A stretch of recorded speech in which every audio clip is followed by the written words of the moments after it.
Assalamualaikum warahmatullahi wabarakatuh.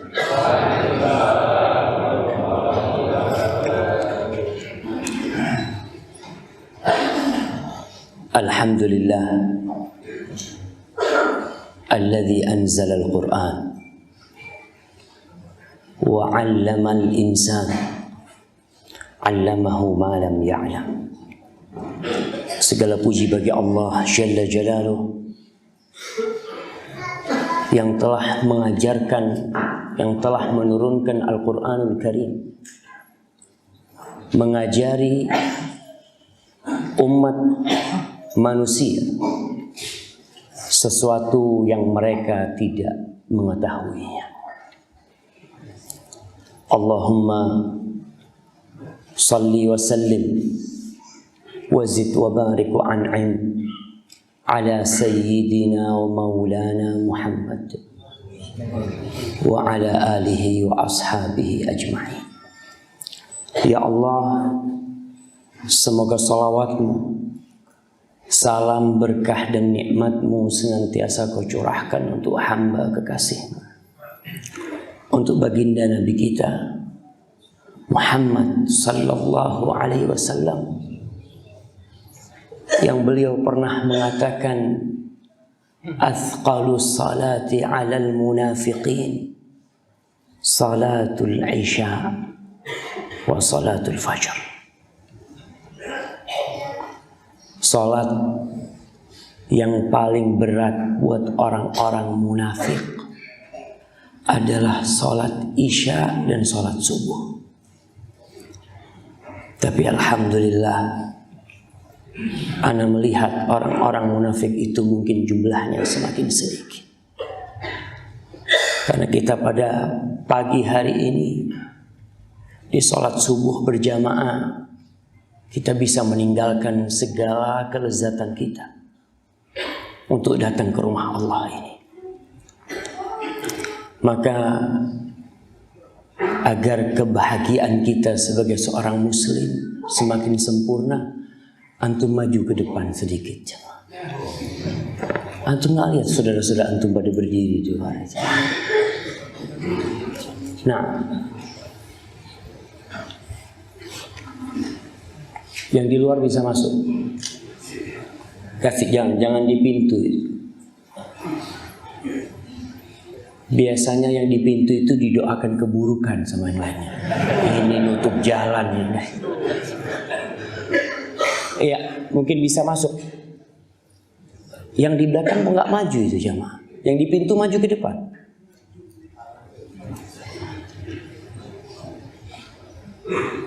Nah, kayaknya kurang efektif jamaah. Gimana kalau berdiri semuanya? Bismillah. Antum berdiri semua. Ya Allah, Bismillah. Baik. Berdiri jamaah. Masya Allah. Cuma berdiri nggak mau. Ya. Berdiri, maju ke depan sedikit. Nah, ya duduk terus. Bismillah.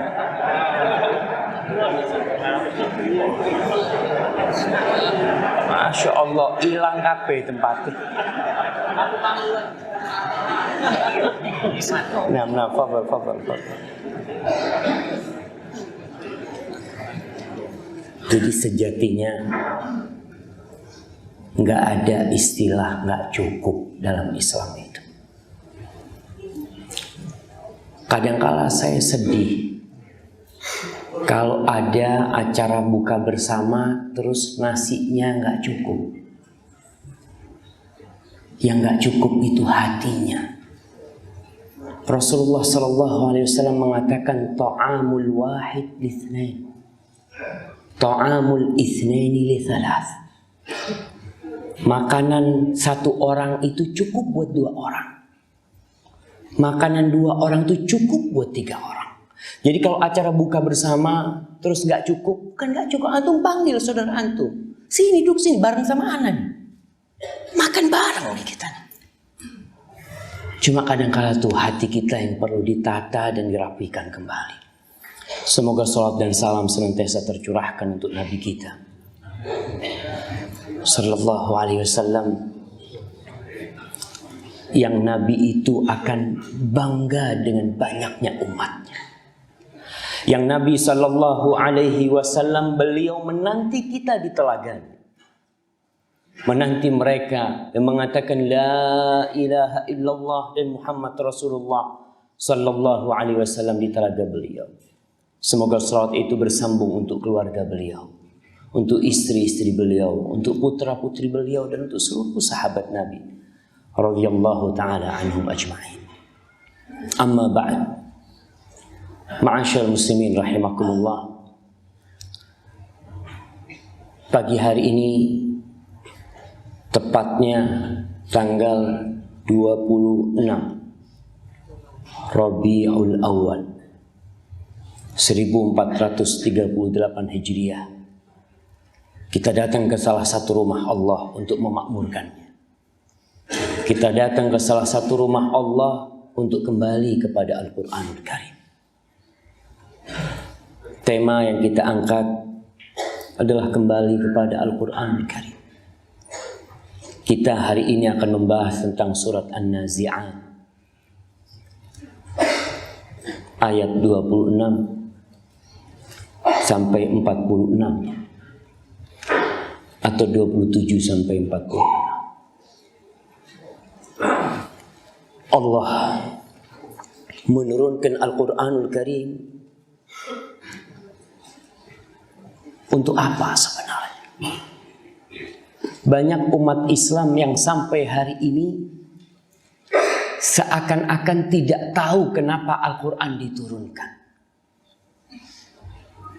Di surat Ibrahim ayat 1, karena temanya kembali kepada Al-Quran Karim, harapan ana nanti pulang dari sini banyak ayat yang kita dapat. Salah satunya tadi yang dibaca oleh imam ketika sholat subuh. Kita tuh tiap hari dengarkan Al-Quran Karim, tapi banyak di antara kita tidak bisa memetik pelajaran darinya. Cuma lewat tuh Al-Quran. Padahal para sahabat Nabi radhiyallahu taala anhum ajma'in, mereka itu tidak mempelajari 10 ayat sampai mereka memahami artinya, meyakini dengan apa yang ada di situ, lalu mengamalkannya dalam kehidupan ini. Kita faham enggak? Apalagi ngamalkan. Karena pengamalan itu bermula dari pemahaman. Banyak di antara kita yang tidak faham dengan Al-Quran Karim. Di surat Ibrahim ayat 1 Allah mengatakan Alif Lam Ra, Kitabun anzalnahu ilaika litukhrijan nas. Kata Allah, kitabun, sebuah kitab yang kita turunkan kepadamu. Untuk apa? Litukhrijan nas minadh-dhulumati ilan nuri biizni rabbihim. Agar engkau mengeluarkan umat manusia dari kegelapan menuju cahaya dengan izin Rabb mereka. Menuju kemana? Ila siratil azizil hamid. Menuju jalan Allah. Allah itu maha mulia, maha terpuji. Allah itu maha banyak kebaikan. Itu salah satu tujuan diturunkannya Al-Quran Karim. Dan Al-Quran adalah ruh yang menghidupkan dan cahaya yang menerangi. Orang yang tidak ada Al-Quran di dirinya seakan-akan mayit. Al-Quran ini ruh. Allah mengatakan, "Lau anzalna hadzal Qur'ana 'ala jabal la ra'aitahu khashi'an mutasaddian min khasyatillah." Kata Allah, kalau kami turunkan Al-Quran ini ke gunung, engkau akan melihat gunung itu hancur, terpecah berkeping-keping karena takut kepada Allah. Quran ini ruh jamaah. Di surat Asy-Syura ayat 52. Pulang dari sini ayat-ayat yang dibacakan Kita baca lagi di rumah. Mungkin penjelasan Ustadz kurang lengkap. Mungkin nanti baca tafsirnya semakin dalam. Kita sedang menciptakan generasi-generasi yang siap menghadapi masa depan. Rasulullah sallallahu alaihi wasallam mengatakan, "Ma min zamanin illa walladhi ba'dahu syarr." Tidak ada satu zaman kecuali yang sesudahnya lebih buruk dari yang sebelumnya. Lebih buruk yang kita hadapi. Kebangkitan komunis antum lihat. Mulai. Saudara-saudara kita dibantai di Aleppo. Kekuatan Syiah Rafidhah bersama komunis yang menghancurkan mereka. Dan kita hanya bisa nonton. Kita tidak bisa berbuat apa-apa melihat saudara kita dibantai. Saudara kita dihabisi di Rohingya. Apa yang bisa kita berbuat? Mungkin hanya mencela. Mungkin hanya mengeluh. Kita harus mempersiapkan generasi Al-Quran yang membawa ruh di dalam diri. Maka paling tidak pulang dari kajian ayat-ayat yang dibacakan oleh Ustadz, dibaca lagi. Kalau mungkin datang kajian keluarganya nggak ikut, sampai rumah dipanggil keluar sini. Tadi itu Ustadz menyebutkan beberapa ayat, ana mau bacakan. Karena tugas Rasulullah Sallallahu Alaihi Wasallam itu adalah yatlu alaihim ayatih. Nabi itu senantiasa membacakan ayat-ayat Allah kepada orang-orang. Karena Al-Quran ini ruh. Untuk mentransfer ruh itu kita baca. Asy-Syura ayat 52. Allah mengatakan, wa kadzalika auhayna ilaika ruham min amrina. Dan begitulah kami wahyukan kepadamu ruh yang menghidupkan dari urusan kami. Ruh jemaah. Orang-orang yang mati, orang-orang yang tidak datang ke rumah Allah, orang-orang yang tidak peduli dengan agamanya, karena ruh di dalam dirinya sudah mati. Perlu kita bacakan Al-Quran kepada mereka. Sebagian di antara kita hanya menjadikan Al-Quran sebagai hiasan di dinding rumahnya. Kadangkala kita melihat, Masya Allah, kaligrafinya bagus banget mas. Opo wocoane mas? Wallahu a'lam. Sekedar dia beli karena bagus. Apakah untuk itu Al-Quran diturunkan? Ruh yang menghidupkan. Maka perlu kita ketahui apa makna dan arti. Ma kunta tadri mal kitab walal iman. Allah mengatakan kepada Rasulnya Sallallahu Alaihi Wasallam, engkau dulu Muhammad nggak tahu apa itu Al-Quran dan apa itu keimanan. Sebelum turunnya Al-Quran. Walakin ja'alnahu nuran nahdi bihi man nasha'u min ibadina. Akan tetapi kami jadikan Al-Quran itu sebagai cahaya yang menerangi. Kami memberikan petunjuk siapa yang kami kehendaki dari hamba-hamba kami. Wa innaka latahdi ila siratim mustaqim. Engkau benar-benar memberikan petunjuk kepada jalan yang lurus. Yang mengikuti sunnah Nabi alaihi salatu wassalam akan sampai kepada tujuan. Karena yang dikasih amanah untuk menerima Al-Quran adalah Rasulullah Sallallahu Alaihi Wasallam. Ikutin syariatnya, ikutin sunnahnya. Kita ini umat yang begitu diistimewakan.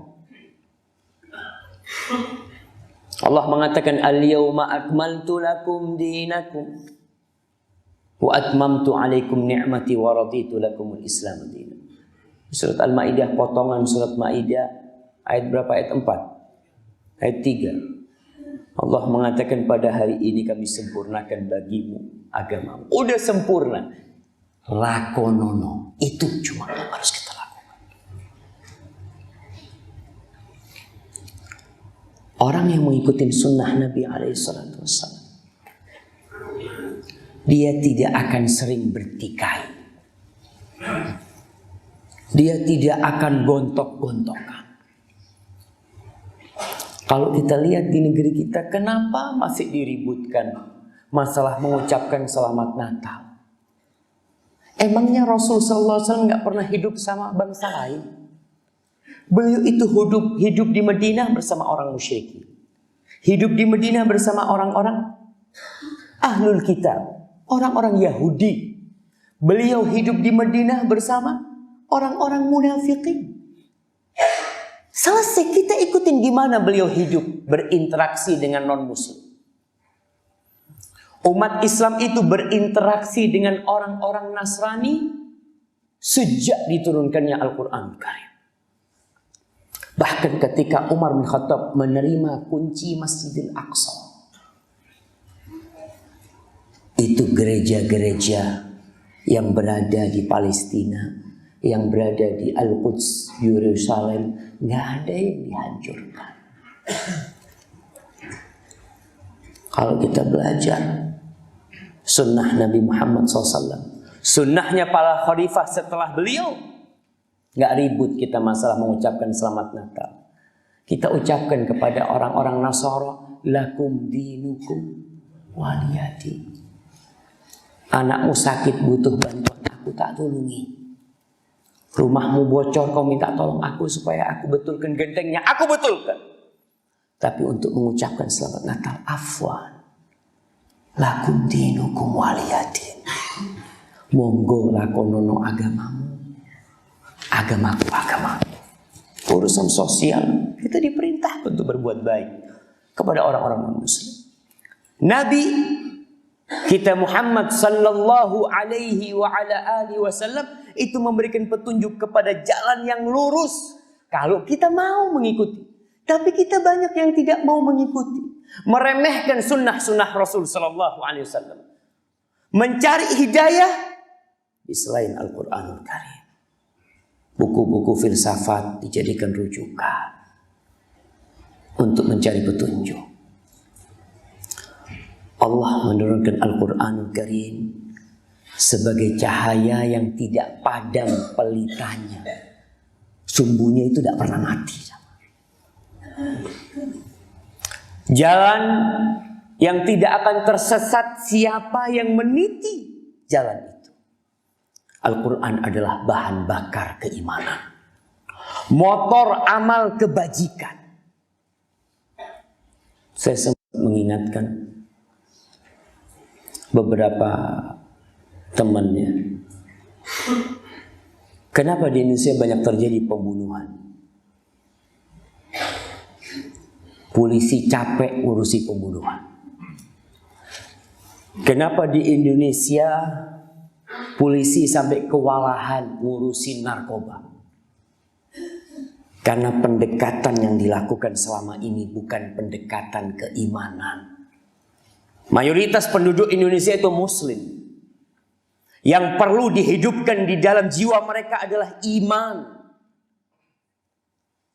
Dan bagaimana Al-Quran dihidupkan di dalam hati mereka. Sehingga pembunuhan itu akan berkurang. Antum tahu kejadian di beberapa instansi. Kalau nggak salah teman-teman yang berada di Astra. Kajian di situ ramai, padahal GM-nya non-muslim. Kenapa? Mereka mengatakan sejak ada pengajian, sejak umat Islam itu ke masjid, subhanallah, pencurian berkurang. Pencurian berkurang.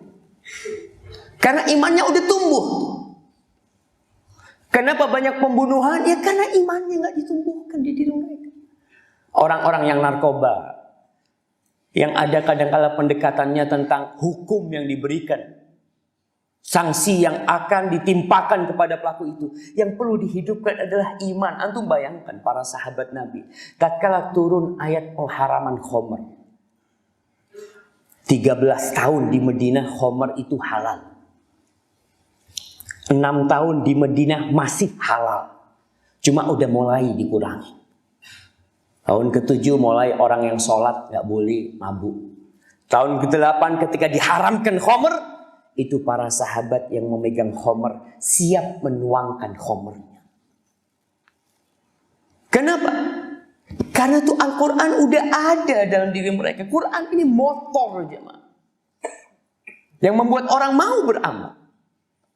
13 tahun di kota Mekah tidak ada wanita yang berkerudung.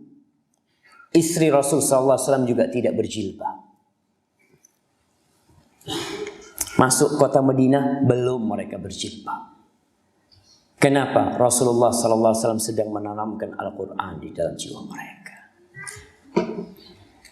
Sedang menerangi hati mereka dengan Al-Quran. Tahun ke-5 turun surat Al-Ahzab, surat An-Nur tahun ke-6. Ketika turun perintah jilbab, nggak ada wanita yang bertanya-tanya, opo sih harus jilbaban? Nggak ada. Mereka mendapatkan jemuran, kain-kain yang dijemur sama mereka. Ketika ayat itu turun, langsung diambil jemuran itu, ditutup diri mereka dengan kain yang dijemur. Kenapa? Qurannya sudah ada. Sebagian kita lahir Islam sampai umur 30 tahun belum terasa pengaruh Al-Quran di dirinya. Karena memang dia tidak memahami Al-Quran. SD, SMP, SMA, apa yang dikaji? Matematika harus bagus. Bahasa Inggris harus dapat TOEFL. Antum lihat orang-orang berlomba-lomba untuk dapat apa? TOEFL itu. Tanya, Qur'ani oleh biro mas? Ustaz, yang penting kan sah sholatnya, Al-Fatihah. Tapi untuk urusan dunia mereka berlomba-lomba. Al-Quran adalah sumber ilmu. Allah katakan tibyanan likulli syai'. Quran itu penjelasan segala sesuatu. Maka seorang yang ingin menjadi pakar ekonomi harus selesai Al-Quran. Jangan engkau mengira kau jadi pakar ekonomi sebelum kau menyelesaikan Al-Quran. Yang menjadi pakar hukum, Allah turunkan Al-Quran sebagai kitab hukum. Tapi kebanyakan mereka yang dibaca adalah KUHP. Pakar hukum itu hafal pasal sekian, pasal sekian, pasal. Dia hafal. Tanya, mas muslim mas? Muslim. Wis mari Quran. Belum. Ditinggalkan Al-Quran. Padahal ini sumber ilmu. Al-Quran adalah lautan yang tak bertepian. Orang tidak akan pernah puas baca Quran. Seperti minum air laut. Tidak akan pernah puas. Al-Quran adalah obat segala penyakit. Syifa wa rahmah lil mu'min. Al-Quran adalah hablullahil matin. Tali Allah yang kuat. Yang kata Allah, wa'tasimu bihablillahi jami'an wa la tafarraqu. Itu hablullah Al-Quran. Kalau kita semua pegang Quran, semuanya pegang tali itu, umat Islam akan bersatu. Kalau yang dipegang satu tali, tapi kalau yang dipegang banyak tali, maka kapan mereka akan bersatu? Kita itu bisa bersatu di atas Al-Quran Karim dan Sunnah Rasul Sallallahu Alaihi Wasallam. Al-Quran adalah pelajaran yang bijaksana. Kita sering mendengarkan ini ada hikmah dari seorang yang bijak. Pelajaran yang utama adalah Al-Quran. Selesaikan Al-Quran. Al-Quran adalah kebenaran yang bukan main-main. Wa ma huwa bil hazl. Bukan main-main. Maka Al-Quran bukan untuk diguraukan. Sekarang lagi ramai di dunia maya orang-orang yang katanya meniru gayanya Ahok. Ucapan-ucapan seperti itu. Kalau non-muslim yang mengatakan, ya wajar. Tapi yang mengucapkan ini muslim. Kita ya Allah, sedih banget. Barang siapa yang mengamalkan Al-Quran, maka dia akan mendapatkan pahala. Barang siapa yang berhukum dengan Al-Quran, maka dia akan berlaku adil. Keadilan tidak akan pernah ditegakkan kecuali ketika orang berhukum dengan Al-Quran Al-Karim. Antum lihat kenapa setiap ada kasus pembunuhan disidangkan, selalu keluarganya tidak puas. Karena pembunuhnya nggak dibunuh. Dia membunuh 5 orang, masih hidup. Subhanallah. Dalam Islam Allah mengatakan kutiba alaikumul qisasu fil qatla ya ayyuhalladzina amanu kutiba alaikumul qisasu fil qatla. Wahai orang-orang yang beriman, sama dengan Al-Maidah 51. Ya ayyuhalladzina amanu la tattakhidul yahuda wan nasara awliya. Di sini Allah katakan wahai orang-orang yang beriman, diwajibkan bagi kalian qisas dalam kasus pembunuhan. Akan orang merasakan rasa keadilan itu tidak akan diterima kecuali ketika Al-Quran dijadikan hukum. Dengan Al-Quran Allah mengangkat derajat sebagian kaum. Antum lihat ketika imam sholat Idul Fitri dimanapun, mau di istana, mau di Istiqlal, apakah yang menjadi imam itu jenderal bintang 4? Kadangkala yang jadi imam itu cuma lulusan SMA. Jadi imam di depan dia. Presiden, gubernur, panglima jenderal di belakang semuanya. Allah mengangkat dengan Al-Quran kan. Ketika berkomunikasi dengan Allah harus yang paling banyak Qur'annya di dalam. Nggak sembarangan orang. Tapi kita nggak sadar. Rasulullah Sallallahu Alaihi Wasallam mengatakan, Inna Allah yarfa'u bihadzal kitabi aqwaman wa yada'u bihi akharin. Dengan Al-Quran ini Allah mengangkat derajat sebagian kaum dan Allah rendahkan sebagian yang lain. Orang yang terbaik adalah orang yang belajar Al-Quran dan mengajarkannya. Jamaah, siapa yang terbaik di antara kita? Masya Allah, kakinya mulai.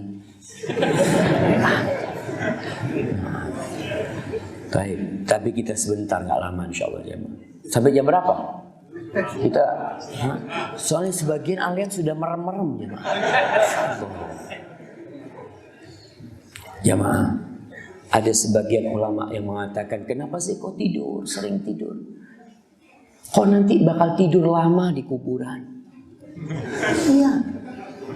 Kita lihat Rasul Sallallahu Alaihi Wasallam di kuburannya sudah 1427 tahun beliau di situ. Maka kita jangan banyak-banyak tidur, jangan. Di rumah tidur. Enggak, kalau di rumah nggak tidur. Karena apa? Karena pegang remote. Ada orang kalau pegang remote nggak ngantuk. Tapi kalau pegang Quran, Masya Allah, seakan-akan sudah 10 halaman dia baca. Padahal 1 halaman belum selesai. Kita belum 1 halaman. Orang yang terbaik, kata Nabi SAW, khairukum man ta'allama al-Quran wa 'allamahu. Yang terbaik di antara kalian bukan yang dapat gelar doktor, bukan. bukan yang dapat gelar profesor, bukan. Bukan yang mengajarkan di kampus-kampus, bukan.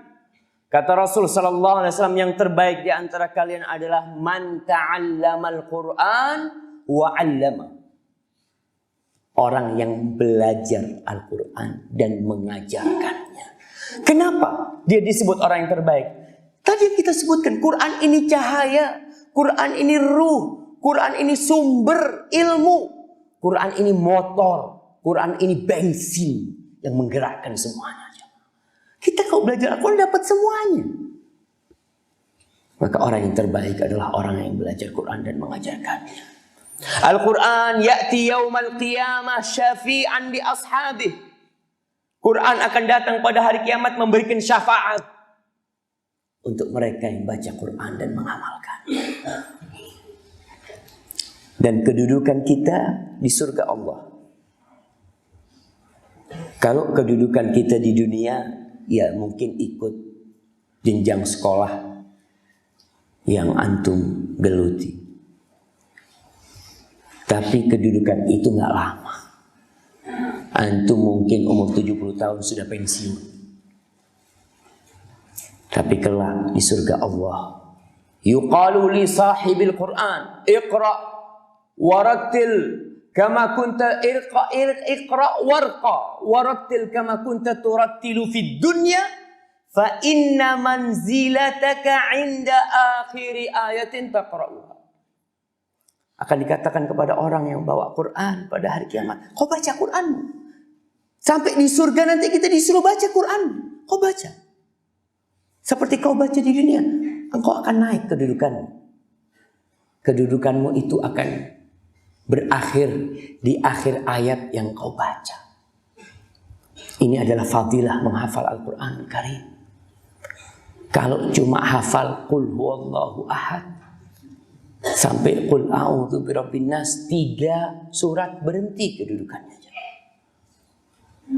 Dan bagi orang-orang yang sudah pensiun, jadikan Al-Quran sebagai target untuk mencapai ridha Allah Subhanahu wa Ta'ala.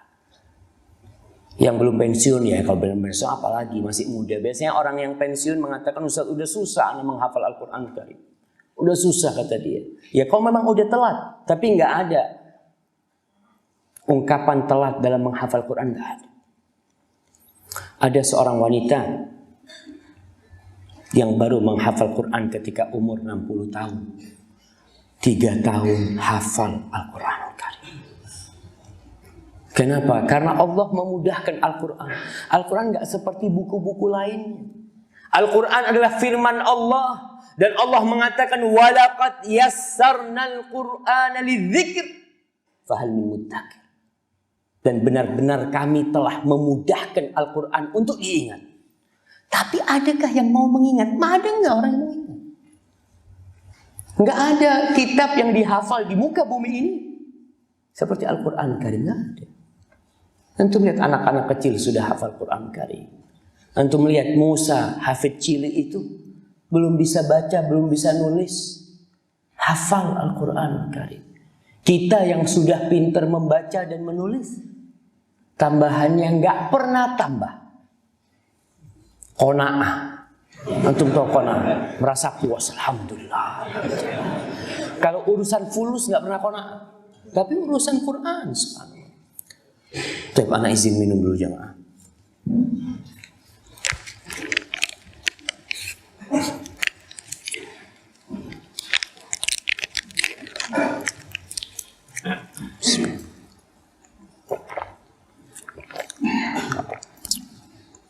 Alhamdulillah. Kita akan masuk kepada surat An-Nazi'at. Itu tadi muqaddimah. Betul. Gak apa-apa kan? Muqaddimah, insyaAllah. Kan temanya kembali kepada Al-Quran. Judulnya An-Nazi'at. Dari ayat 26 ke ayat 27. Ke ayat 46. Kalau antum melihat selama 13 tahun di Mekah, ayat-ayat yang turun kepada Rasulullah SAW itu pendek-pendek. Juz Amma ini 95% turunnya di Mekah. Ayat-ayat yang turun di Mekah adalah ayat-ayat yang berkaitan dengan keimanan. Ayat-ayat yang berkaitan dengan hari akhir, dengan surga dan neraka, dengan nilai dunia yang begitu rendah. Itu yang turun di Mekah. Sehingga kalau antum melihat dari mulai juz Amma sampai Qul a'udzu birabbin nas, hampir nggak ada tentang hukum. Hukum zakat, sholat, kalaupun ada penyebutan hanya secara global. Tapi yang ada tentang surga, neraka, kiamat, kebangkitan manusia. Amma yatasaalun 'anil naba'il 'azim, tentang kiamat. Labithina fiha ahqaba, tentang neraka. Innalil muttaqina mafaza, tentang surga. Masuk ke surat An-Nazi'at. Allah bercerita tentang malaikat-malaikat pencabut nyawa.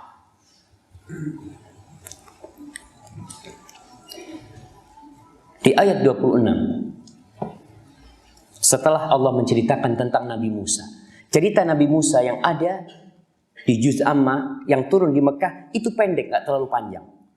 Beda dengan di surat Al-Baqarah ya, yang ceritanya begitu detail tentang Al-Baqarah itu, tentang Nabi Musa sama kaumnya. Yang diceritakan di surat Makkiyah itu kejadian Nabi Musa berdakwah kepada Fir'aun dan bagaimana akhir dari kehidupan Fir'aun. Azab yang Allah berikan kepada mereka. Lalu Allah mengatakan, inna fi dzalika la'ibratan liman yakhsha. Sesungguhnya di kisah-kisah itu, kisah Fir'aun tadi, ada pelajaran buat siapa? Tidak buat semua orang, tapi untuk orang yang takut. Inti ilmu sebenarnya adalah al-khasyah. Bukan bertambahnya hafalan, tapi takutnya kepada Allah berkurang. Allah menyebutkan innama yakhsyallaha min ibadihi al-ulama. Yang takut kepada Allah dari hamba-hambanya adalah para ulama. Semakin bertambah ilmunya semakin takut. Makanya Al-Quranul Karim adalah pelajaran bagi orang yang punya rasa takut. Kemudian Allah mengatakan kepada orang-orang yang tidak takut, kepada orang-orang yang mengingkari hari kebangkitan, tidak beriman dengan hari kiamat, tidak beriman dengan hari akhir. Padahal kalau kita lihat, Allah itu sering menggabungkan antara beriman dengan dirinya dan beriman dengan hari akhir. In kuntum tu'minuna billahi wal yaumil akhir. Dalam hadis-hadis Rasul sallallahu alaihi wasallam, Nabi mengatakan, "Man kana yu'minu billahi wal yaumil akhir." Barang siapa beriman kepada Allah dan hari akhir, hendaklah memuliakan tamunya, hendaklah memuliakan tetangganya. Kenapa diikatkan dengan keimanan dengan hari akhir? Karena para ulama menjelaskan beriman dengan hari akhir adalah puncak dari semua motor yang membangkitkan kebaikan. Ketika orang membuang paku dari jalan, nggak ada yang lihat. Kenapa kau buang paku itu? Supaya tidak mengganggu orang Islam. Kau kira-kira dapat pahala nggak? Jelaslah. Allah itu ngelihat aku ketika aku membuang paku ini. Manusia nggak ada yang lihat.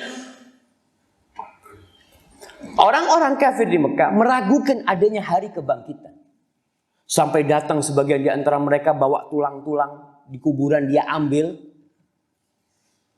dia bawa ke depan Rasul sallallahu alaihi wasallam sambil dipatahkan dan dilemparkan, mengatakan, apakah Allah yang akan menghidupkan ini?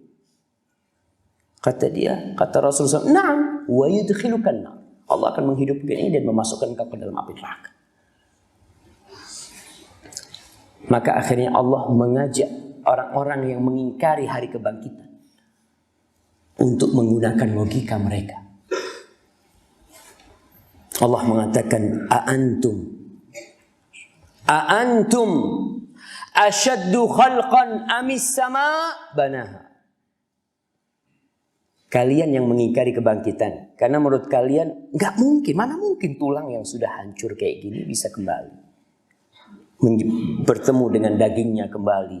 Kemudian bisa berbicara kembali. Mana mungkin. Mereka mengingkari kebesaran Allah sebenarnya. Kekuasaan Allah. Maka Allah katakan, apakah kalian, penciptaan kalian itu lebih berat, lebih susah daripada penciptaan langit? Coba kita lihat langit yang begitu besarnya, tinggi. Apakah penciptaan dirimu lebih susah? Maka jawabnya enggak. Tentunya penciptaan langit lebih susah. Banaha.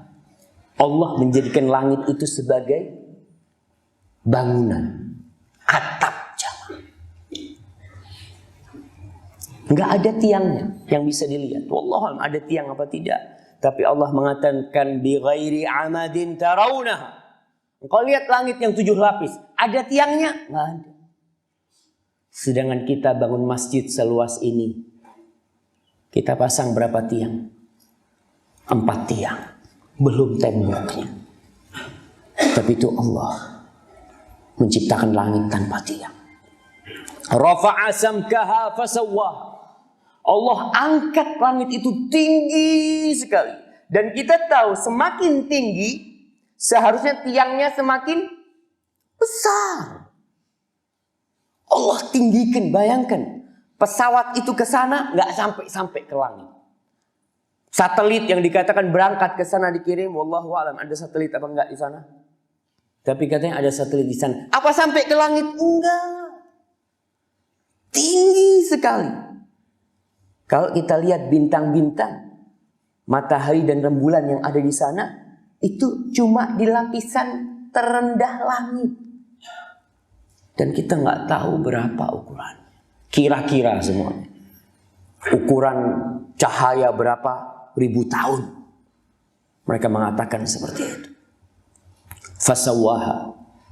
Allah sempurnakan bangunan itu. Kalau kita duduk di masjid ini, melihat bangunan masjid ini, orang yang ahli bangunan, insya Allah dia akan banyak kritikan. Oh, ininya kurang, itunya kurang halus. Kemudian ini tiangnya seharusnya nggak di sini tempatnya. Ini seharusnya seperti itu, dia banyak. Tapi sampai hari ini nggak ada orang yang mengkritiki bangunan langit Allah. Nggak ada. Cari kekurangan di bangunan langit itu. Nggak ada. Kau masih nggak percaya dengan kekuasaan Allah? Wa aghtasha lailaha wa akhraja duhaha. Kau ingin tahu kebesaran Allah? Kau lihat siang dan malam. Siapa yang membuat malam itu gelap gulita? Kemudian siapa yang membuat siang itu terang benderang? Siapa yang menjadikan bulan itu muncul dan mentari itu terbit? Siapa? Nggak ada yang bisa jawab kecuali Allah yang melakukan hal itu. Ini kebesaran Allah. Ketika Nabi Ibrahim berdebat atau berdialog dengan Namrud, ditanya Nabi Ibrahim, alam tara ila alladhi haja Ibrahim fi rabbih an atahu Allahul mulk. Engkau nggak ngelihat orang yang mendebat Ibrahim karena dia diberi kerajaan. Orang biasanya kalau kaya, kalau memiliki banyak hal, itu menjadi sombong. Makanya kalau ada orang miskin sombong, itu dibenci. Apa? Duwe apa awakmu sombong? Iya, duwe. Ketika ditanya Nabi Ibrahim mengatakan Rabbi alladhi yuhyi wa yumit. Rabbku yang menghidupkan dan mematikan. Apa kata raja ini? Ana uhyi wa umit. Sama aku. Aku menghidupkan dan mematikan. Nabi Ibrahim tidak meladeni, tidak melanjutkan poin ini. Dia berpindah kepada poin yang lain. Fa innallaha ya'ti bisyamsi minal masyriq fa'ti biha minal maghrib. Allah mendatangkan matahari dari timur. Allah terbitkan. Kau kan mengaku Tuhan. Coba kau terbitkan matahari dari barat. Aku mau lihat. Fabuhital ladzi kafar. Apa manusia? Nggak punya apa-apa mereka. Maka setiap hari kita melihat kebesaran Allah. Mentari yang terbit, nanti tenggelam matahari itu. Datang malam, besok pagi keluar lagi. Maka Allah katakan wa aghtasha lailaha wa akhraja duhaha. Allah keluarkan cahayanya di waktu duha. Wal arda ba'da dzalika dahaha. Kemudian bumi setelah itu Allah keluarkan manfaat-manfaat darinya. Penciptaan bumi sebenarnya lebih dahulu dari penciptaan langit.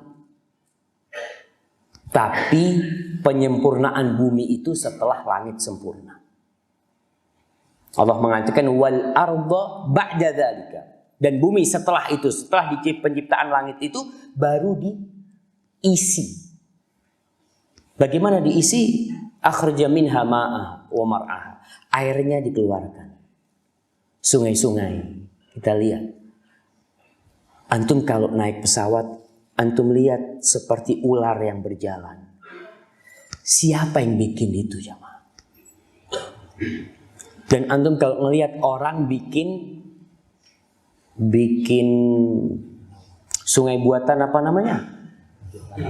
Kanal-kanal. Iya. Selalu mereka bikin lurus. Antum kalau lihat sungai Allah selalu seperti ular. Antum lihat itu, muter seperti itu. Itu Allah yang bikin. Air bisa keluar, tumbuh-tumbuhan bisa tumbuh. Itu Allah. Wal jibala arsaha. Dan langit dan gunung-gunung Allah jadikan sebagai pasak-pasak bumi. Makanya kalau gunung batu, buminya bergetar. Karena pasaknya yang sedang bergetar. Al-Imam Ibnu Katsir ketika menyebutkan ayat ini wal jibala arsaha, dia menyebutkan sebuah hadis yang diriwayatkan oleh Anas bin Malik, diriwayatkan Imam Tirmidzi dan Imam Ahmad, namun sanad hadis ini dhaif. Sanad hadis ini dhaif karena ada perawi yang majhul yang tidak dikenal di sana. Apa cerita dalam hadis ini? Nabi berkata sallallahu alaihi wa ala alihi wasallam, diriwayatkan di hadis yang dhaif ini, lamma khalaqallahu al-ardha ja'alat tamidu wa tatakaffa. Ketika Allah ciptakan bumi, bumi itu gerak-gerak, goyang.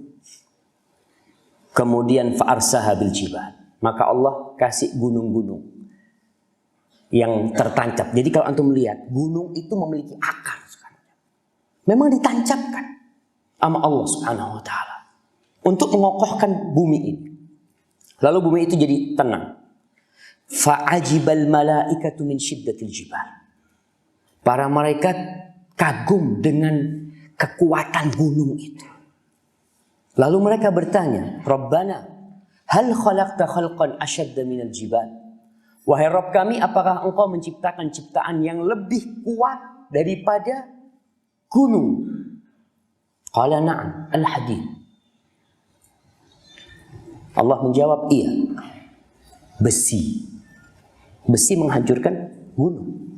Antum lihat gunung-gunung itu dikeruk, dihancurin. Kita lihat di Mekah umpamanya, dibikin terowongan. Yang membuat lubang di gunung itu apa? Besi. Qalu fahal khalaqta khalqan asyad minal hadid? Mereka berkata, ya Allah, apakah engkau menciptakan ciptaan yang lebih kuat daripada besi? Qala na'am, iya. An-nar, api. Besi leleh kena api.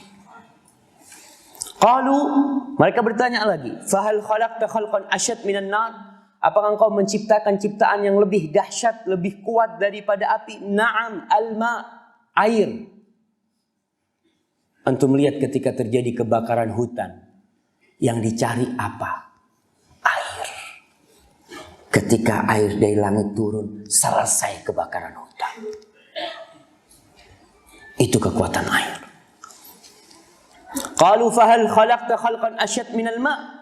Ya Allah, apakah engkau menciptakan ciptaan yang lebih dahsyat, lebih kuat daripada air? Qala na'am. Apa jemaah? Anda kasih hadiah. Mana yang bisa jawab? Hah? Tanah. Masya Allah, kasih ke belakang yang bilang angin itu. Ari, angin. Kenapa?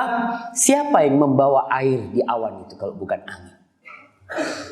Angin yang meniup. Awan yang begitu besarnya bawa air jemaah. Itu seperti kapas ketika ditiup sama angin. Jalan kemana dia mau. Padahal isinya bertonton air. Kemudian mereka bertanya lagi, fahal khalaqta khalqan asyad minar rih? Apakah engkau menciptakan ciptaan yang lebih kuat daripada angin? Nah, apa jamaah? Jamaah, Ustaz kan hadisnya dhaif, Ustaz. Iya hadisnya dhaif, betul.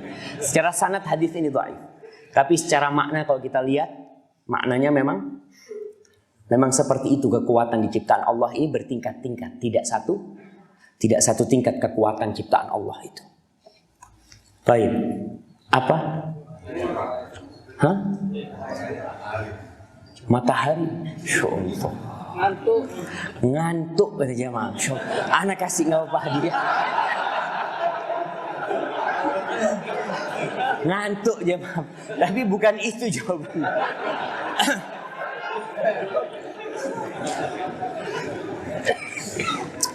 Masya Allah jemaah. Betul jemaah. Orang ini kuat ya. Kena ngantuk. Langsung lemes. Nah, kata Rasul sallallahu alaihi wasallam, kata Allah di sini ya dalam hadis ini, ingat sanadnya dhaif supaya kita tidak menyebarkan hadis ini sebagai sebuah hadis yang sahih. Kita nggak boleh karena memang bukan sahih. Yang lebih kuat dari angin adalah Ibnu Adam, anaknya manusia, anaknya Adam. Idza tasaddaqa sadaqatan biyaminihi fa akhfaha an shimal. Ketika dia bersedekah dengan tangan kanannya dan tangan kirinya nggak tahu. Itu berat jemaah. Kita itu kalau sedekah nggak ada yang ngelihat sedikit. Kalau sedekah banyak yang ngelihat, kayak kalau seperti itu. Ini yang berat. Kembali kepada ayat ini. Allah Subhanahu wa taala menjadikan gunung-gunung sebagai pasak yang menguatkan bumi. Kemudian yang ada di dalam bumi ini untuk apa Allah ciptakan? Mata'an lakum wa li'an'amikum. Itu adalah kesenangan bagi kalian dan bagi hewan ternak kalian. Masya Allah. Kalau kita lihat keluar rumah ada rumput dicabut, besok tumbuh lagi. Ya Allah, beli alat yang mematikan rumput, nggak tahu apa, pestisida. Masa pestisida? Apalah namanya, mati. Sebulan, 2 bulan, hidup lagi. Allahu Akbar. Siapa yang menghidupkan? Allah. Itu Allah. Maka kalau kau berpikir Allah tidak bisa menghidupkan manusia kembali, itu suatu persangkaan yang sangat tidak masuk akal. Untuk apa kemudian kita diciptakan di muka bumi? Allah mengatakan setelah itu, فَإِذَا جَاءَتِ الطَّامَّةُ الْكُبْرَى. Apabila datang Tammah al-Kubra. Tammah ini suatu perkara yang besar yang membuat lupa semuanya. Kita di dunia pernah kena musibah. Gempa di Aceh, nanti ada gempa yang lebih besar lagi, nanti ada peristiwa yang lebih besar lagi. Tapi yang lebih besar itu kiamat. Ya, ada yang lebih besar dari kiamat. Yauma yatadzakkarul insanu ma sa'a. Pada hari itu manusia akan mengingat apa yang dia lakukan. Biasanya memang orang ingat itu di akhir hidupnya. Ya Allah, aku itu soni aku ya. Aku dulu melakukan ini, aku melakukan itu, ini itu. Ada orang yang mengatakan, ya Allah Ustaz, gak ada keburukan kecuali Anda sudah lakukan. Ingat, alhamdulillah kalau ingatnya di dunia, ada kesempatan tobat. Tapi kalau ingatnya di akhirat, ada gunanya? Gak ada gunanya. Wa burrizatil jahimu liman yara. Dan neraka itu ditampakkan bagi orang-orang yang akan masuk ke sana. Allah tampakkan neraka. Jadi ketika orang di padang mahsyar, itu neraka belum didatangkan. Setelah orang-orang berada di padang mahsyar keluar dari kuburnya, di surat Al-Fajr Allah ceritakan, waji'a yawma idzin bi jahannam. Pada hari itu didatangkan neraka jahannam. Yauma idzi yatadzakkarul insan wa anna lahu dzikra. Ketika melihat neraka jahanam, ketika itu mereka ingat. Tapi apa gunanya kau ingat pada hari itu? Sudah selesai. Neraka jahanam itu didatangkan, kata Rasul sallallahu alaihi wasallam, laha sab'una alf zimam. Neraka jahanam itu memiliki 70.000 tali kekang. Kuda tali kekangnya berapa? 2. Neraka jahanam itu ciptaan Allah yang hidup dan dia bisa berbicara. Bisa menggeliat, mengeluarkan suara. Punya 70.000 tali kekang. Ma'a kulli zimamin sab'una alfi malak yajurruna. Dengan setiap tali kekang itu ada 70.000 malaikat yang menariknya. Antum lihat dahsyatnya neraka. Ditarik, didatangkan untuk ditunjukkan kepada orang-orang yang selama ini ingkar dengan hari kebangkitan. Datang. Mereka pada ingat. Berarti yang menarik tali kekang neraka jahanam berapa malaikat? Anda kasih aja. Berapa? 4,9 miliar. Masya Allah. Barakallahu fikum. Nah, 4 subhanallah. Yang menarik malaikat jumlahnya begitu besar. Banyak mereka. Cuma kalau api dunia saja, antum tangannya kebakar. Dalam hitungan 1 menit. Allah, jangan 1 menit. Jangan 1 menit. 15 detik. Bagaimana tangan antum? Bagaimana dengan neraka jahanam yang Allah katakan khalidina fiha abada, kekal selama-lamanya di sana. Kita nggak kuat dengan api dunia.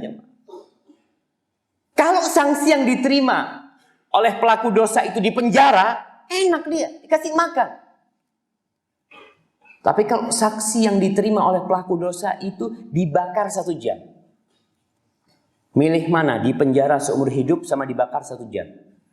1 jam aja. Orang akan milih seumur hidup. Nggak apa-apa, nanti aku dibangkitkan lagi, di penjara lagi, nggak apa-apa. Tapi kalau di api, na'udzubillah min dzalik. Fa amma man tagha. Adapun orang yang melampaui batas. Batas kau sebagai manusia. Batas kita sebagai hamba. Ingat, kita semua adalah Abdullah jamaah. Apapun jabatan yang kita miliki. Jenderal bintang 4 tetap Abdullah. Presiden tetap Abdullah. Gubernur tetap Abdullah. Semuanya itu Abdullah.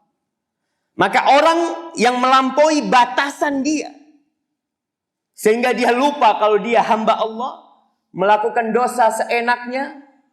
Pernah ada seorang alim ulama lewat sebuah rumah yang lagi ramai dengan musik-musik di dalamnya. Malam hari ini. Dia ketuk.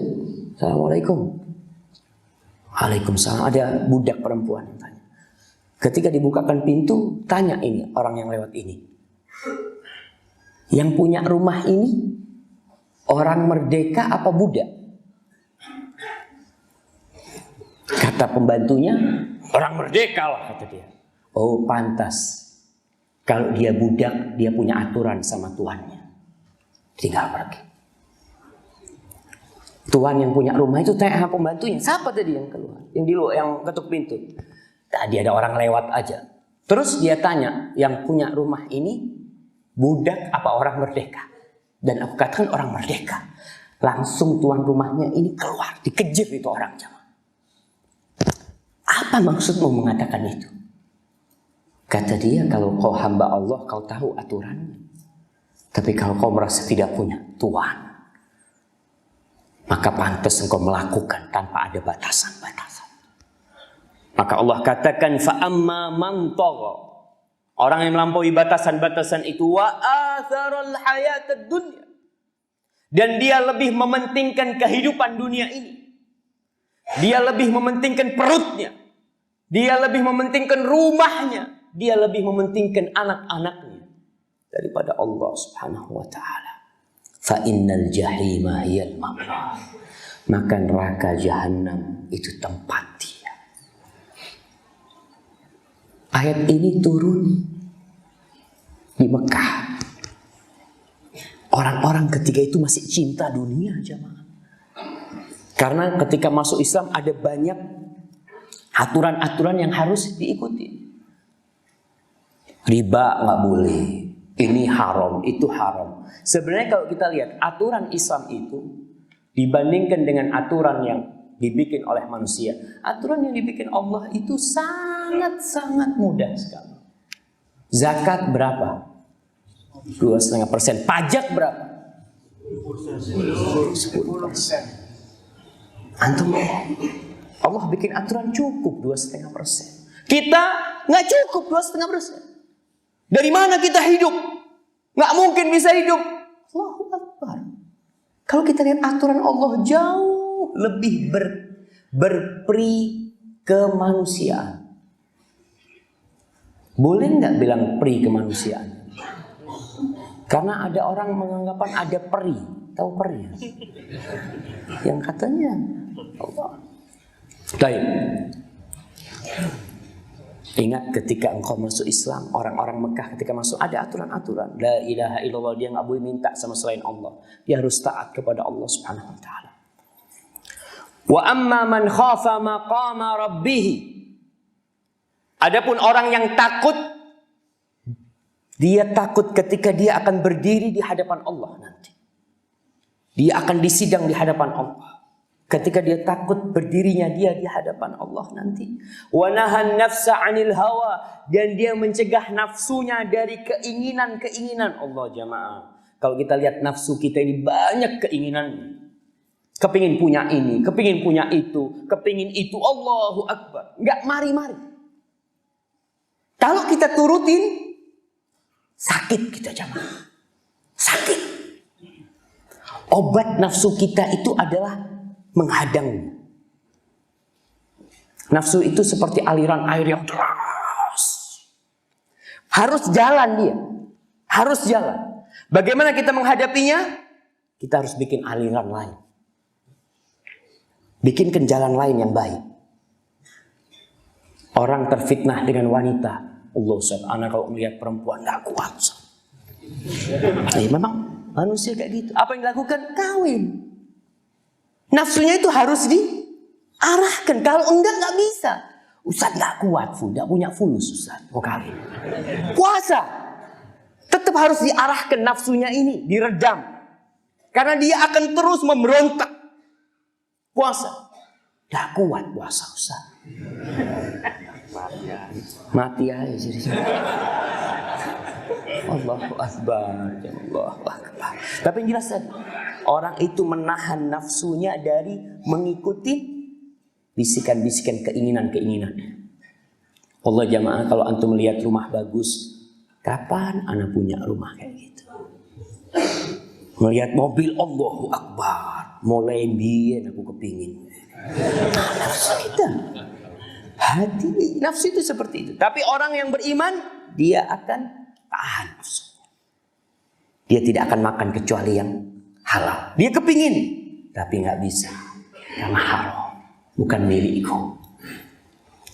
Dan perjuangan menahan nafsu itu berat. Sampai kapan? Sampai mati. Orang yang riya karena nafsunya. Beribadah, ahli ibadah, tapi riya. Nafsu itu kepingin dipuji, kepingin disanjung, dan kita harus memerangi diri kita sendiri. Dan semua yang dilarang itu dicintai sama nafsu. Kalau nafsu itu tidak cinta dengan larangan itu, buat apa dilarang? Maka semua larangan Allah mesti nafsu kita condong. Dan surga Allah itu diliputi dengan hal-hal yang dibenci oleh nafsu. Kayak datang ke masjid subuh, aduh capek. Kenapa kajiannya kok nggak jam 9? Kan kalau jam 9 enak, sudah habis tidur. Ya, nafsu kita ingin dengan yang santai-santai.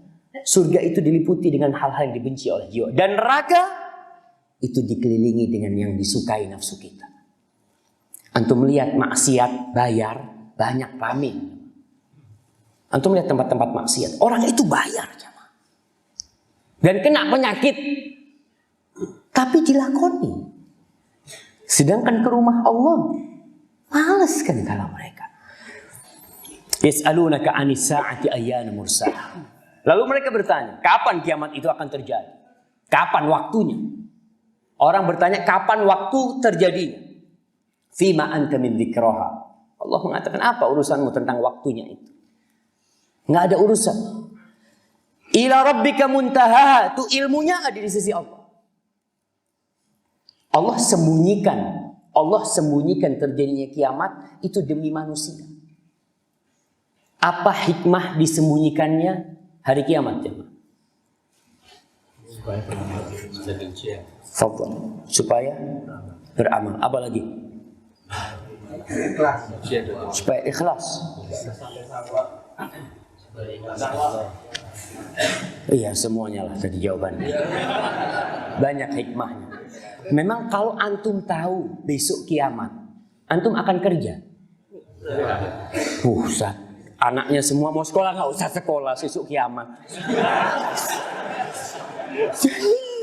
Semangat untuk beramal itu hilang. Untuk hidup itu hilang. Padahal di dalam Islam Rasulullah SAW menjelaskan, andai kata Bismillah. Alhamdulillah. Idza qamatil qiyamah. Apabila terjadi kiamat, wa fi yadi ahadikum fasila, dan di tangan salah seorang kalian itu ada benih pohon, ada tunas pohon. Maka dia tetap tanam itu. Padahal udah mau kiamat. Ini tuh dia kiamat, orang sedang mau nanam, terus tanam. Jangan tidak usah. Kita umat yang beramal. Karena semua amalan kita ada catatannya di sisi Allah SWT. Banyak sekali hikmah di semuanya kiamat, ya kita suruh siap-siap juga. La ta'tikum illa baghtah. Kiamat tidak akan datang kecuali tiba-tiba. Ustaz, ini ada tulisan-tulisan yang mengatakan umur umat Islam ini sudah tinggal beberapa tahun lagi. Nah, itu adalah pendapat sebagian ulama yang sebenarnya tidak benar, karena kiamat itu tetap hanya Allah yang tahu. Umurnya berapa? Wallahu a'lam bishawab. Innama anta mundhiru may yakhsha. Engkau tugasmu memberikan peringatan kepada orang-orang yang takut. Takut dengan adanya hari kebangkitan. Ka'annahum yawma yarawna. Seakan-akan mereka pada hari melihat kiamat itu, terjadinya kiamat itu, lam yalbathu illa 'ashiyatan aw duhaha. Hidup mereka di dunia itu tidak lama. Dia merasakan antara waktu duha atau sore hari.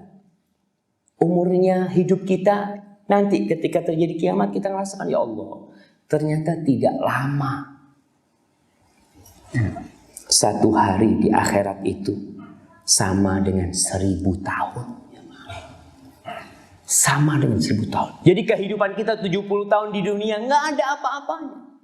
Makanya orang-orang pada waktu di padang mahsyar mereka saling bertanya, berapa lama kau hidup di dunia? Ada yang mengatakan mungkin 10 hari. Mungkin sebagian hari. Ada yang mengatakan ya kalau nggak antara pagi itu waktu terbitnya matahari sampai zawal, atau antara zawal sampai terbenamnya matahari. Sebagian di antara mereka mengatakan kita cuma hidup sa'atan minha. cuma satu saat, sesaat aja dari siang hari. Setelah itu mati. Hadza wallahu a'lam bishawab. Itu yang bisa kita kaji pada kesempatan kali ini. Semoga bermanfaat buat kita semua dan kita bisa kembali kepada Al-Qur'an Karim. Jamaah, jangan terbenam matahari atau jangan antum memejamkan mata antum kecuali antum sudah baca Qur'annya. Usahakan dibaca artinya. Ikrarkan tiap hari Anda mau baca satu halaman. Baca sudah satu halaman. Insya Allah antum punya waktu. Dan jangan mengikuti hawa nafsu antum. Kadang-kala antum capek, santai, baca Quran. Aku sudah janji mau baca Quran. Harus aku baca. Harus aku selesaikan bersama tafsirnya. Hadza wallahu a'lam bishawab. Apabila yang Anda sampaikan benar itu dari Allah Jalla Jalaluh. Kalau ada yang salah dan kurang berkenan itu dari diri Anda pribadi. Allah dan Rasul yang terbebaskan dari kesalahan itu. Kayaknya nggak ada pertanyaan yang nyampe sini jemaah. Nah,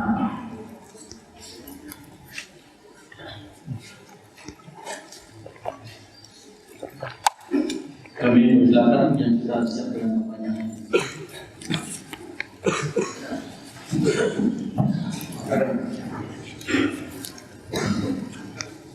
nah, ini ada pertanyaan di tangan. Ya, ada satu pertanyaan. Manakah yang kita pilih antara membela sebuah manakah? Nah,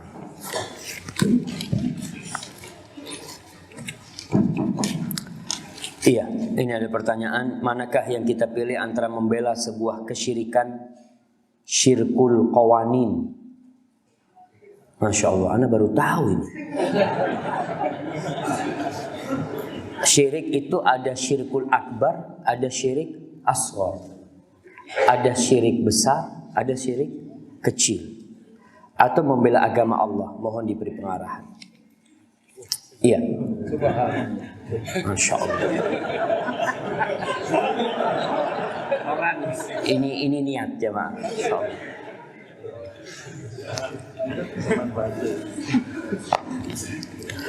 Iya, berkaitan dengan kesyirikan kita harus paham. Tujuan utama diutusnya Rasulullah SAW adalah ani'budullah wajtanibut taghut.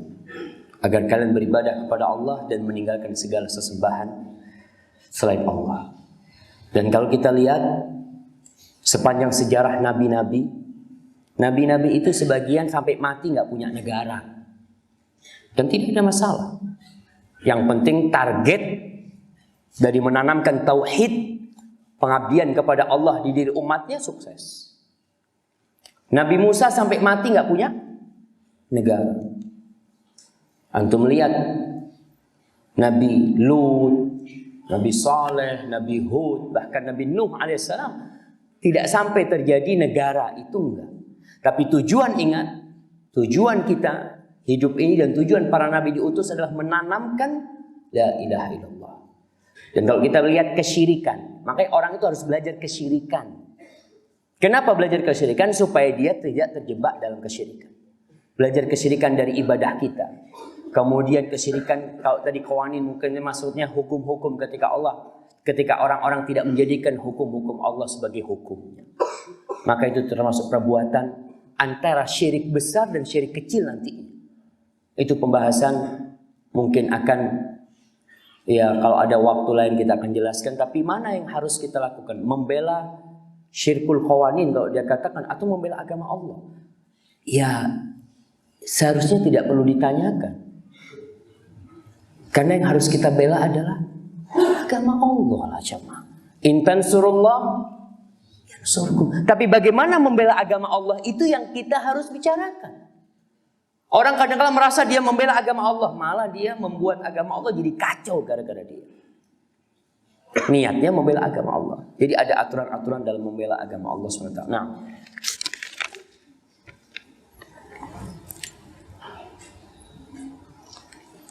Assalamualaikum. Waalaikumsalam warahmatullahi. Mengenai istidraj. Apa artinya istidraj jemaah? Istidraj itu bahasa Jawanya dilulu. Dilulu. Iya, dilulu. Bahasa Jawa. Bahasa Jawa, bahasa Indonesia ini apa? Di apa? Dimanja. Dibiarkan, dimanja, dijarno. Nah, apakah ini untuk semua umat kafir, Yahudi, dan Nasrani, atau hanya ditujukan untuk kaum muslimin? Subhanallah. Allah itu Rabbul Alamin. Allah itu Rabb alam semesta ini. Al-Quran kadangkala Allah sebutkan hudan lil muttaqin, petunjuk bagi orang-orang yang bertakwa. Di ayat lainnya Allah katakan hudan linnas. Kayaknya harus berhenti ustadznya sudah. Suaranya nih mulai. Nah, Allah katakan hudan linnas, hudan lil muttaqin. Istidraj itu ditujukan untuk semuanya. Allah berfirman di surat Al-An'am. Allah mengatakan falamma nasu ma dzukiru bihi fatahna 'alaihim abwaaba kulli syai'. Ketika orang-orang itu lupa dengan peringatan-peringatan yang Allah berikan kepada dia. Suaranya enak ya, Ma? Hah, kedengar enggak? Nah, ketika mereka lupa dikasih peringatan, tetap tidak mau mengindahkannya. Apa yang terjadi? Allah mengatakan fatahna alaihim abwaaba kulli syai'. Allah buka segala pintu kebaikan buat dia. Nikmat Allah kasih semuanya. Hatta idza farihu bima utu. Ketika orang itu bersenang-senang dengan apa yang diberikan. Karena kadang-kadang orang kalau sudah dibukakan pintu rezeki merasa Allah itu cinta sama anak ini itu macam-macam. Ketika mereka dalam kondisi bersenang-senang, Allah cabut nyawa. Fa idza hum mublisun. Akhirnya mereka putus asa sudah. Habis masuk neraka. Dan Rasul sallallahu alaihi wasallam, Imam Ibnu Katsir menyebutkan dalam tafsir ayat ini sebuah hadis yang diriwayatkan Imam Ahmad, "Idza ra'aitallaha yu'til 'abda ma yuhibbu 'ala ma'asi fa'lam annahu istidraj."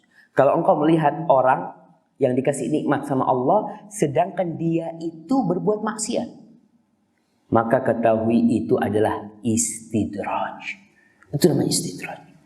Orang kalau kena musibah jamaah, insya Allah ingat sama Allah. Orang kena banjir, orang kena gempa, mau minta tolong sama siapa? Ya Allah. Tapi ketika seneng kadang-kala lupa.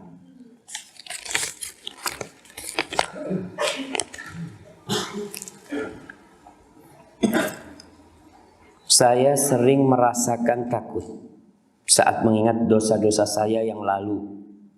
Meski sering taubat tapi masih ingat terus. Bagaimana? Nah, harus ingat tante. Kita beribadah kepada Allah itu antara khauf dan roja. Harap-harap cemas. Dan itu orang-orang yang beriman.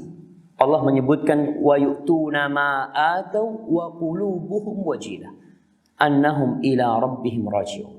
Itu orang-orang terus berbuat kebaikan dalam kondisi hatinya takut. Aku beramal diterima apa enggak ya? Aku ikhlas apa? Seperti itu kita. Perbedaan antara orang mukmin dan munafik. Al-mu'min jama'a baina makhafatin wa ihsan. Orang yang beriman itu tergabung di dirinya rasa takut dan berbuat baik.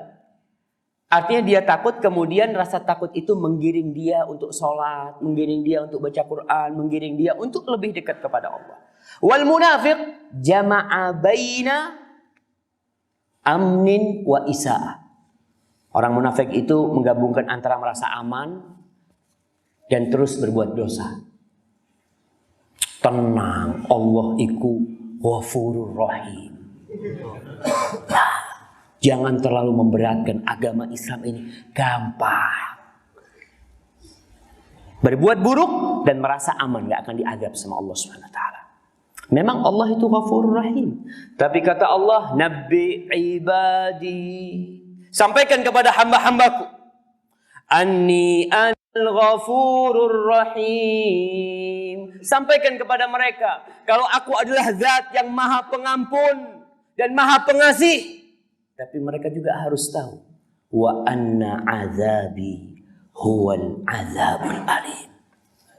Tapi kasih tahu mereka, azabku itu pedih. Bayangkan Nabi Adam alaihissalam dikeluarkan dari surga karena berapa dosa? 1 dosa. Apa kita merasa aman ketika banyak dosa aja? Apa kira-kira kita bisa balik ke surga ketika kita menumpuk dosa dan dosa? Maka kalau antum ingat dengan dosa-dosa antum, terus antum ingat, dan keingatan itu jangan membuat antum putus asa. Yang nggak boleh itu ingat dosa, aduh koyo tidak diampuni aku. Nggak boleh. Nggak. Orang yang membunuh 100 orang masih ada ampun ketika dia bertobat kepada Allah SWT. Nah, ini sambungan dari pertanyaan sebelumnya. Apakah Allah akan mengampuni dosa-dosa umatnya yang selalu mengulang-ulang perbuatan dosanya? Allah menyebutkan bahwa penghuni surga itu di surat Ali Imran ayat 135 atau 130 antara itu. Allah mengatakan walladzina idza fa'alu fahishatan aw zalamu anfusahum dzakarullaha fastaghfaru lidzunubihim. Wa man yaghfiru dzunuba illallah wa lam yusirru ala ma fa'alu wa hum ya'lamun. Penghuni surga itu bukan orang yang tidak pernah berbuat dosa. Mungkin dia terjebak dalam dosa besar, fahisyah, atau mereka berbuat dosa-dosa kecil, tapi ketika mereka selesai atau dalam melaksanakan dosa itu, dzakarullah, mereka ingat sama Allah. Lalu mereka taubat, istighfar. Karena dia tahu nggak ada yang bisa mengampuni dosa kecuali Allah. Dan mereka tidak terus-terusan melakukan dosa itu. Dalam kondisi mereka sadar. Artinya orang yang berbuat dosa kemudian bertobat, apakah diterima tobatnya? Insya Allah diterima kalau tobatnya memenuhi syarat. Walaupun dia ngulangin lagi nanti dosa. Syaratnya tobat itu yang pertama menyesali, yang kedua meninggalkan perbuatan itu, yang ketiga bertekad untuk tidak ngulangi. Nggak ada dalam hati kecil koyo isi suai. Dia hari ini nggak mau berbuat dosa, tapi besok itu nggak bisa, nggak akan diterima. Jadi yang akan diterima ketika dia bertekad tidak akan ulangi, dan dia terus tekad itu. Namun karena kelemahan jiwanya terjebak dalam dosa, dia kembali kepada Allah lagi, terjebak lagi, dia kembali kepada Allah, Allah akan mengampuni dosa. Asalkan niatnya bukan main-main. Ada yang mengatakan tobat terus kumat. Tapi kalau kumatnya itu dengan tobat dan nasuha nggak masalah. Kita lemah jamaah, kita lemah jamaah. Nas'alullah yaghfir lana dzunubana.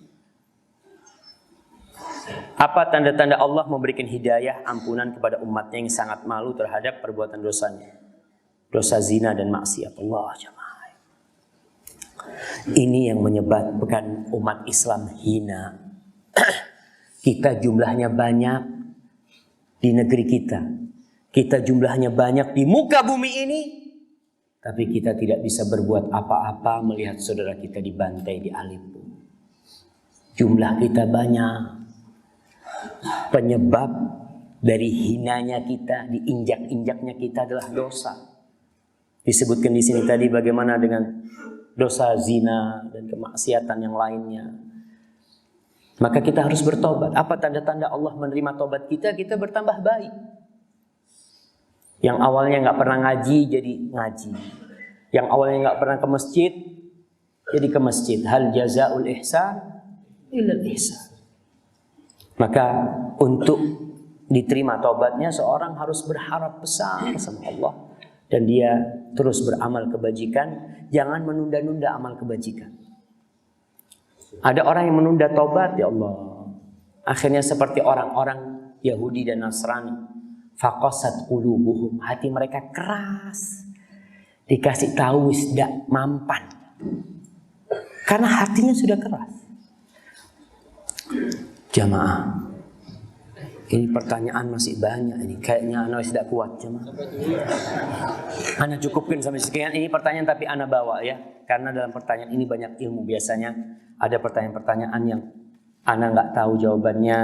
Mudah-mudahan ketika kajian selanjutnya nanti kita bisa bahas beberapa di sana. Maka insya Allah antum jangan merasa menyesal sudah nulis soal. Duh, wis kesel sampai tak suwek bukuku dak dibaca. Kenapa? Karena yang antum tulis ini kelak antum akan baca di padang mahsyar.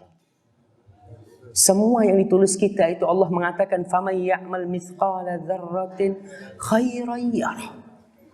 Yang antum amalkan dari kebaikan sebesar dzarrah. Dzarrah itu semut yang kecil, asgharun naml. Itu antum akan lihat. Apalagi antum sudah tulis dan mudah-mudahan tulisan antum ini memberatkan timbangan antum pada hari kiamat nanti. Hadza wallahu a'lam bishawab. Jazakumullah khairan. Terima kasih kepada semuanya. Kita memohon kepada Allah Subhanahu wa taala agar Allah membantu saudara-saudara kita yang berada di Aleppo. Dan Allah memberikan petunjuk kepada pemimpin-pemimpin umat Islam, memberikan hidayah kepada mereka untuk berjalan di atas siratal mustaqim. Rabbana zalamna anfusana wa illam taghfir lana wa tarhamna lanakunanna minal khasirin. Subhana rabbika rabbil izzati amma yasifun wa salamun alal mursalin walhamdulillahi rabbil alamin. Assalamualaikum warahmatullahi wabarakatuh.